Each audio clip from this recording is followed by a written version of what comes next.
Moi, c'est Franck Zamondaro. Nous sommes des jeunes béninois qui avons vécu et grandi au Bénin et avons commencé à paraître très tôt. On a fait notre petit bonhomme de chemin. On a commencé tout bas. Même déjà tout petit, on faisait déjà des activités génératrices de revenus. Et là, tout à l'heure, quand la sœur a parlé et elle faisait allusion aux jeunes, comment faire pour les aider. Chaque jeune qui est en Afrique et qui veut se faire pourra le faire. Parce que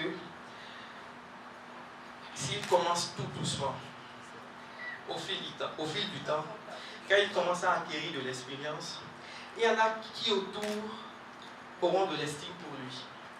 Et quand, par ton travail, tu arrives à avoir l'estime de la personne humaine, il t'accompagne. Et il y a une aide suprême qui, quand tu te mets au travail de façon forcée et que jamais tu ne te décourages, il y a ce aide suprême-là qui te porte toujours main forte. Merci.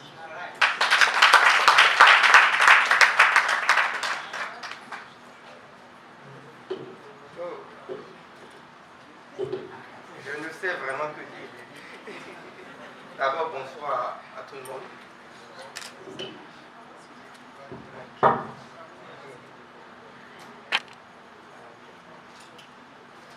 Donc je disais que je ne sais vraiment que dire, puisque vraiment en arrivant ici ce soir, bon, on ne savait pas qu'on allait être invité à partager notre histoire.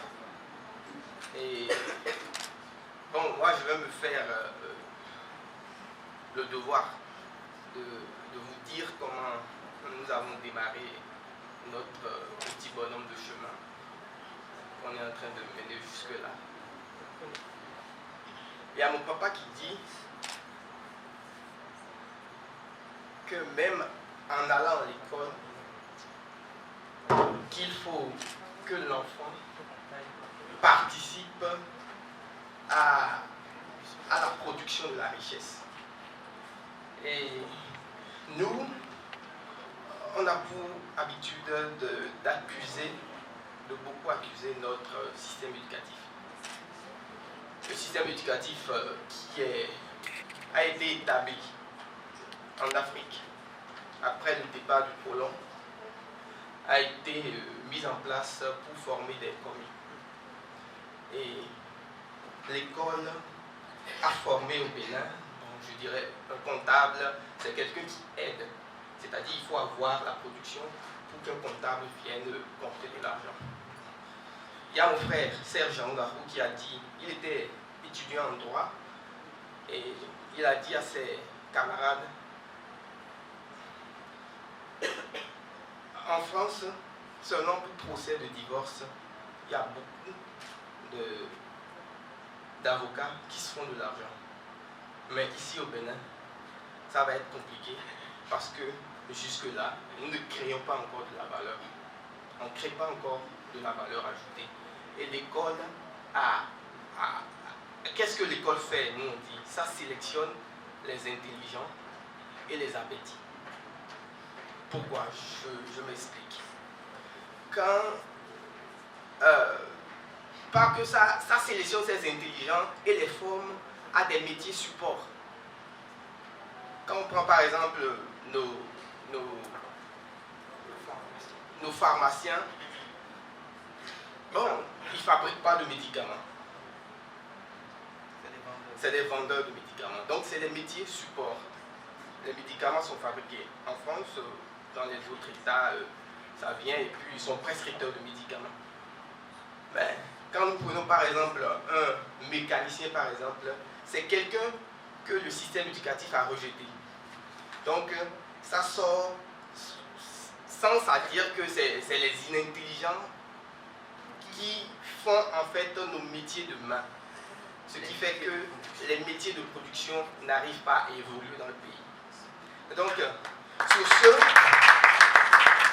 malgré que nous on a été à l'école, on nous a mis à l'école, en troisième déjà, on faisait beaucoup d'activités génératrices de revenus parce que notre père nous y a toujours invités. Nous avons quitté les classes en terminale parce que très tôt on a commencé à travailler et par finir, nos activités ont pris le pas sur l'école. On n'a pas quitté l'école parce qu'on ne pouvait pas, mais parce qu'on en avait marre, parce que ça ne nous apportait pas ce qu'il nous fallait pour nous développer dans l'environnement où on était. Il nous fallait connaître le faire, il nous fallait connaître l'histoire de la technologie, il nous fallait connaître le patrimoine universel des inventions. Et nous on pense qu'à l'école, ce qui devrait être enseigné doit être ce patrimoine-là. On dit l'arbre qui pleure pour donner des bottes. Lévia, on peut faire ce que je veux dire là. À l'école, on fait de la dictée sur de n'importe quoi. Par exemple, ce dont je me souviens comme dictée à l'école, un enfant perdu. L'enfant, il est perdu, ça va. Mais quand je dis dictée, l'EVA, l'arbre qui pleure pour donner des bottes, et la sève de l'EVA, quand on la prend, c'est une histoire que moi j'ai lue quelque part, que j'ai envie de partager avec vous.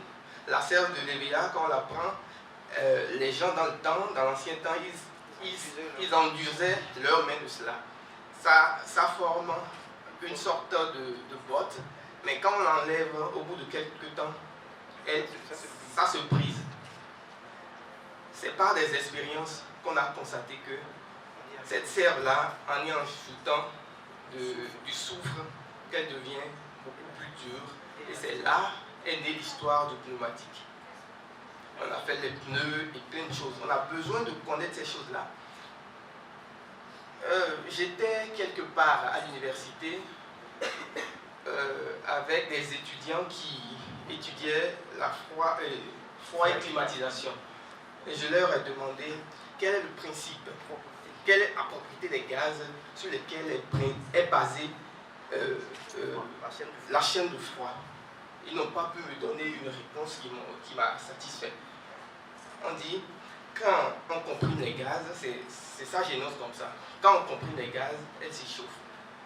Quand on les laisse se dilater, elles se refroidissent. Donc c'est sur ce principe. Donc derrière votre congélateur à la maison, il y a le gaz qui est condensé par un petit condenseur. Donc vous déposez votre main derrière votre congélateur, elle s'échauffe. Donc à l'intérieur, ce n'est que de la dilatation du gaz qui se fait. Donc à partir de ce principe, les Blancs, ils ont élaboré les congélateurs. Donc ces petits principes-là, nous maintenant, on se dit, on va créer un petit gobelet où, avec la force musculaire, vous pouvez avoir de l'eau glacée.